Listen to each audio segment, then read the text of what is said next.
আরে কি হয়েছে বেটা? কানা বুড়ো, তোমার জন্য আমাকে নিয়ে সবাই মজা করে, সবাই বলে কানার ছেলে কানার ছেলে। বেটা আমাকে মাফ করে দাও, আমি আর এই বাড়িতে থাকবো না, আমি চলে গেলাম এই বাড়ি ছেড়ে।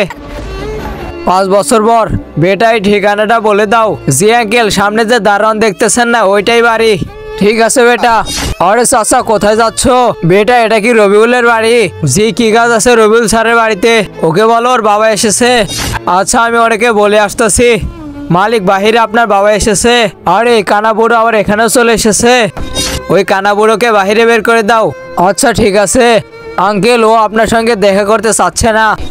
আচ্ছা বেটা ঠিক আছে, তুমি আমার একটা কাজ করে দাও। এই লেটার ওকে দিয়ে দেবে আর বলবে যখন সময় হয় তখন পড়ে নিতে। ঠিক আছে স্যার, উনি এই লেটারটা পাঠিয়েছে।